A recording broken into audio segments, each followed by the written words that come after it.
नुमाइंदों का, electronic media के जिम्मेदारों का आपका इस्तेमाल करता हूं। मैं आपको पहले हमारे साथ जो बड़ी बड़ी शख्सियतें बैठी हैं, फोन बंद को, शख्सियतें बैठी हैं या उसको साइंस बता दूं, उनका तारुफ कराता हूं। मैं आज हमारे पास जो सबसे अहम शख्सियत है वो है तहरीक प्रदेश के MIM के माजी अध्यक्ष, यूथ विंग के जनाब नसीम सिद्दीकी साहब, जो मेरे सीधे जानी बैठे हैं। दूसरी जानी मानी शख्सियत जो नगर सेवक भी है, उनके भाई हबीब कुरैशी नगर सेवक है, उनकी वालिदा भी है, हमारे दोस्त हमारे भाई करीम कुरैशी साहब। उसके साथ हमारे पार्टी के महाराष्ट्र के जनरल सेक्रेटरी अब्दुल रऊफ साहब हैं, शहर सदर फैसल खान साहब हैं। एक और हमारे साथी हैं मुन्ना भाई, वो तहरीक से तशरीफ लाए हमारी मोहब्बत में, हमारी दोस्ती में। हमारे साथ बैठे हैं जावेद वहाब साहब। जावेद वहाब साहब को आप सब पहचानते हैं, आपके ही बिरादरी के एक जो बड़ी शख्सियत है सिराज वहाब साहब, जो गल्फ अरब न्यूज़ के एडिटर हैं, उनके छोटे भाई हैं। हमारे एडवोकेट अनीस साहब बैठे हैं, प्रोफेसर सोहेल जलील साहब हैं, फिर हमारे ताबिश भाई हैं, हमारे हारून भाई, अशू भाई, अजहर पठान, हमारे जिब्रान खादरी, तमाम जिम्मेदार खालिद भाई सब मौजूद हैं। मैं सबसे पहले आपको मुखातिब करने के लिए, आपको बात करने के लिए मैं नसीम सिद्दीकी साहब को माइक देना चाहता हूं। नसीम सिद्दीकी साहब अपनी बात रखेंगे और एक बात फिर मैं आप तमाम का शुक्रिया अदा करते हुए इस प्रेस कॉन्फ्रेंस का आगाज करता हूं। मैं माइक पहले नसीम सिद्दीकी साहब, जो मजलिस इत्तेहादुल मुस्लिमीन के तहरीक प्रदेश के यूथ के साबिक़ अध्यक्ष हैं, उनको माइक दे रहा हूं।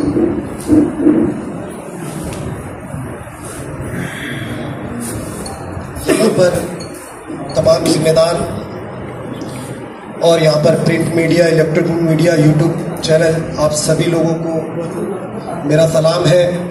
और आज मैं यहाँ पर बैठा हूँ तो मैं किसी पार्टी की तायद करने की नहीं आया, ना ही मैं समाजवादी पार्टी ज्वाइन करने के लिए आया हूँ। मैं एक ऐसी शख्सियत के लिए यहाँ पर आया हूँ जिसके साथ नाइंसाफी हुई है, हक तलफी हुई है।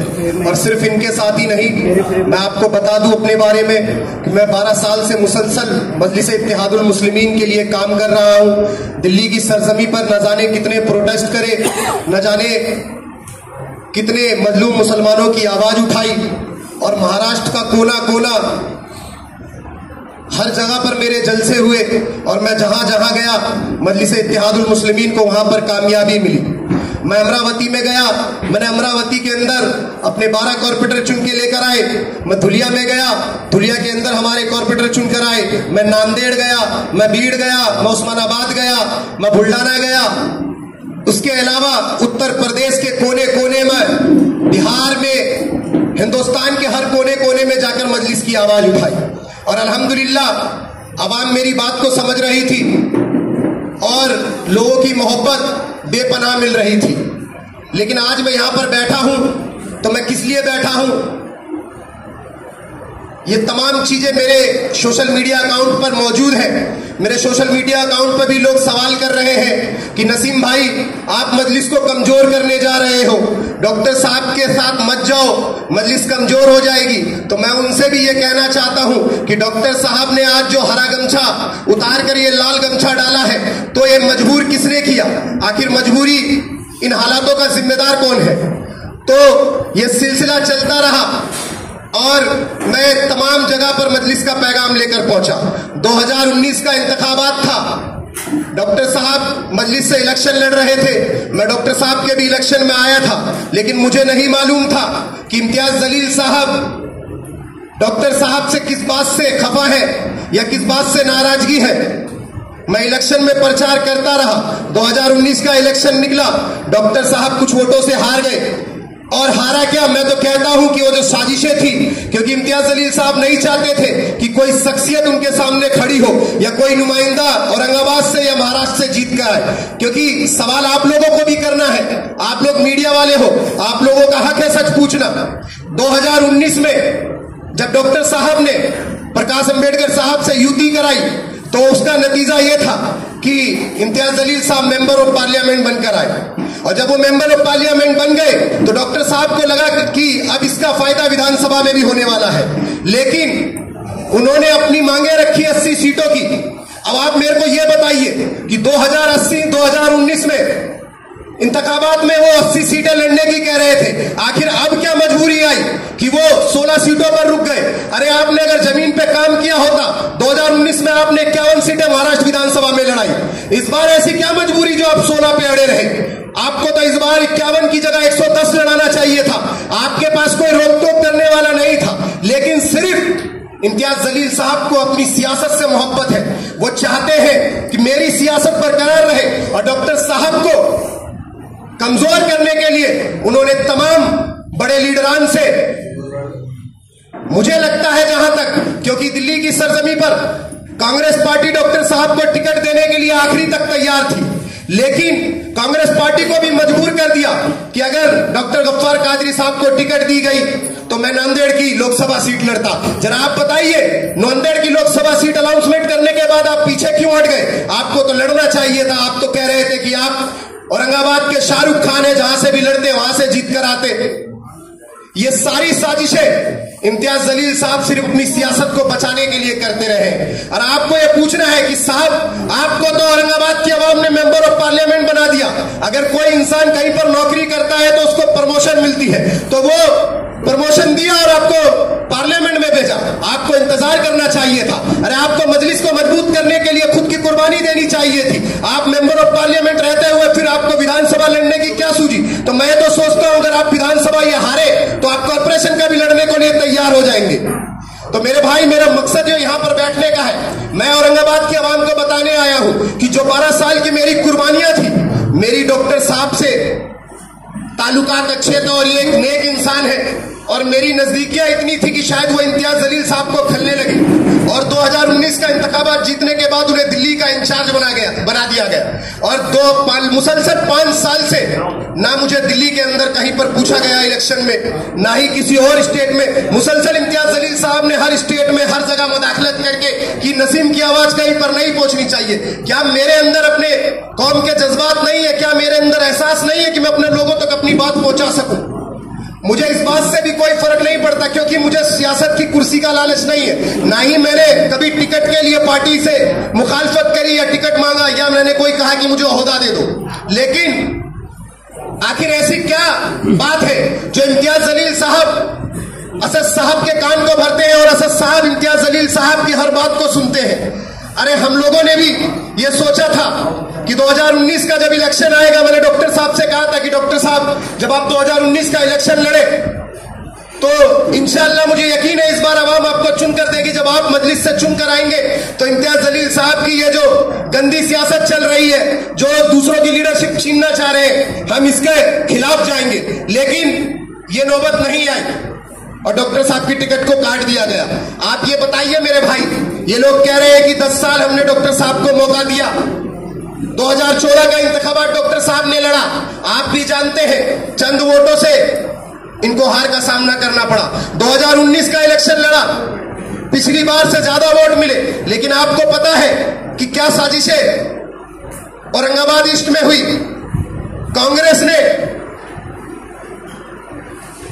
ने और बीजेपी ने, तमाम इन पार्टियों ने मिलकर इनका साथ नहीं दिया, और इनका साथ मजलिस के भी किसी कारकुनों ने नहीं दिया। अवाम की मोहब्बत थी जो 80,000 वोट ये लेकर गए। अब 2019 का इंतखाबात आया तो इनकी मेहनत थी, जो इम्तियाज जलील साहब को 89,000 वोट मिलते हैं।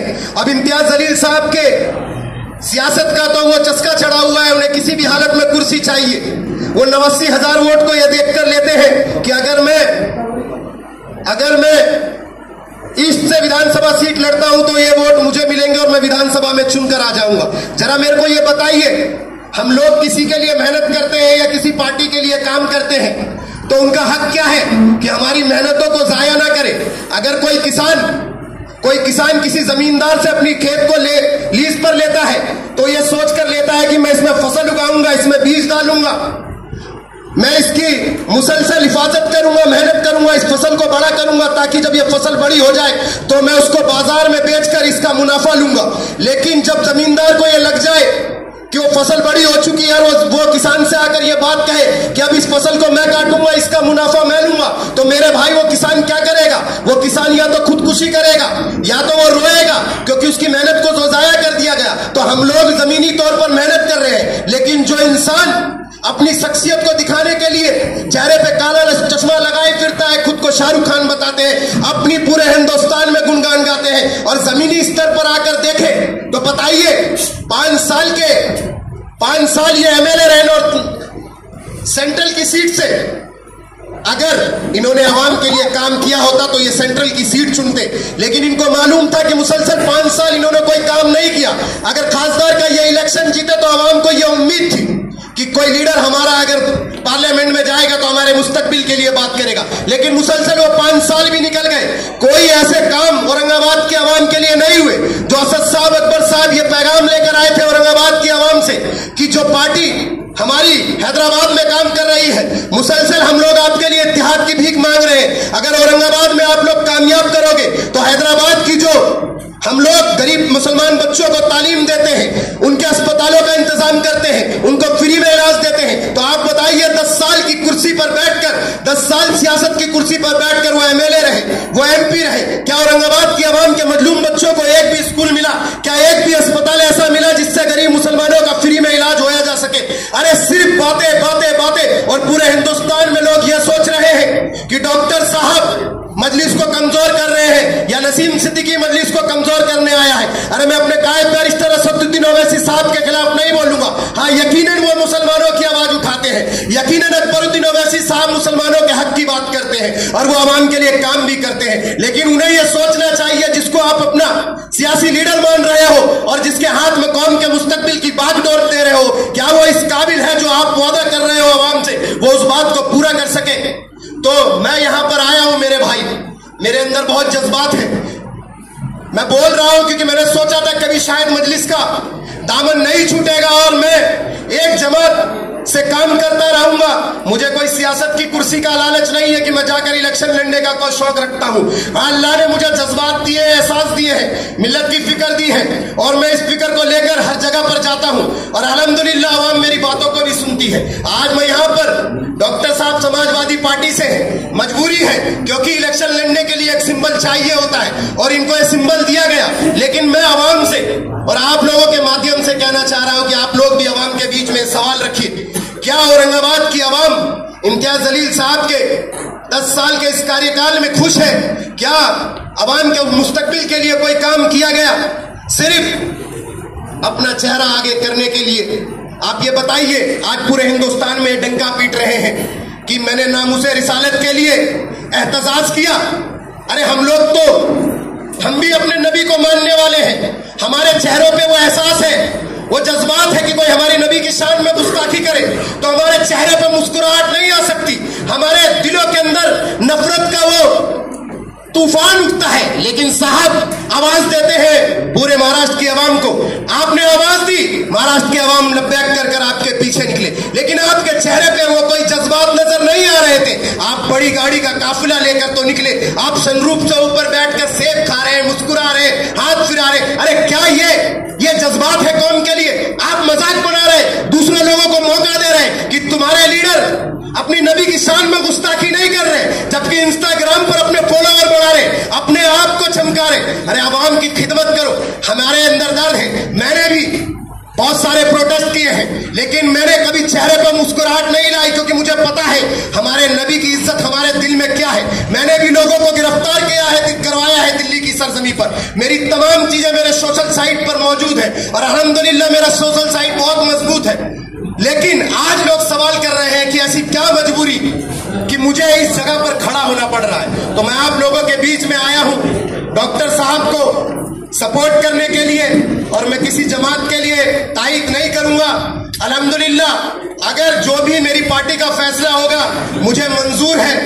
मैं डॉक्टर साहब को एक वादा करके गया था, क्योंकि डॉक्टर साहब का मेरा रिश्ता एक बाप बेटे की तरह समझ लीजिए, क्योंकि मैंने इनके अंदर इंसानियत देखी है, इनके अंदर मैंने एहसास देखा है कि इनके अंदर कौम मिल्लत की फिक्र है, इंसानियत की फिक्र है। एक शख्स, हम लोग जो मेहनत करते हैं, हम लोग ये सोचते हैं कि अगर हम पर कोई नाइंसाफी हो तो हमारे लीडर हमारी बातों को ऐवान में रखे, हमारी मजबूरियों को समझे कि हमारे साथ क्या हो रहा है। लेकिन इन लीडरों में मैं खासकर इम्तियाज जलील साहब के बारे में बोलूंगा कि मुसलसल 5 साल से दिल्ली के इंचार्ज रहे, लेकिन दिल्ली के अंदर आज मजलिस को इन्होंने खत्म कर दिया, और इसका नतीजा यह है कि आज दिल्ली के अंदर मजलिस मजबूत नहीं है। आप औरंगाबाद की आवाम ने आपको मोहब्बत दी, अकबर साहब की आवाज पर लब्बैक कर कर मोहब्बत दी, लेकिन आपने उनके वादों को भी पूरा नहीं किया। मेरी बात आपको बुरी लग सकती है इम्तियाज जलील साहब, और यकीनन लगनी भी चाहिए। और अभी तो मैं क्या बोल रहा हूं मेरे भाई, अभी तो इब्तिदाई इश्क है, आगे आगे देखो होता है क्या। अभी मैदान में आना बाकी है, और मैं औरंगाबाद की आवाम के बीच में जाऊंगा, और मुझे यकीन है अगर मैं जो सच बोलूंगा, अगर मेरी जुबान पे सच्चाई होगी, तो औरंगाबाद इस बात को समझेगी कि ये लड़ाई गफ्फार कादरी या एमआईएम के बीच में नहीं है, ये समाजवादी या एमआईएम के बीच में नहीं है, ये लड़ाई इंसाफ और नाइंसाफी की लड़ाई है, और आवाम को इंसाफ देना पड़ेगा। जिसका हक है उसको देना पड़ेगा। आप किसी का हक ऐसे नहीं छीन सकते। मुसलसल डॉक्टर साहब इलेक्शन नहीं लड़ते। अगर मुसलसल आप 5 साल पहले या ये 2 साल पहले ये बोल दिया जाता डॉक्टर साहब को कि डॉक्टर साहब आप इस बार इलेक्शन की तैयारी मत करो, हम आपको टिकट नहीं देंगे, हम किसी नौजवान को लड़ाते। और मैं कहता हूं कि अगर कुर्बानी देनी थी, मैं शायद तब भी यहां पर खड़ा नहीं रहता। समीर साजिद बिल्डर साहब, उन्होंने भी मुसलसल 10 साल मेहनत करी, मैं उनके काम को देख रहा हूं।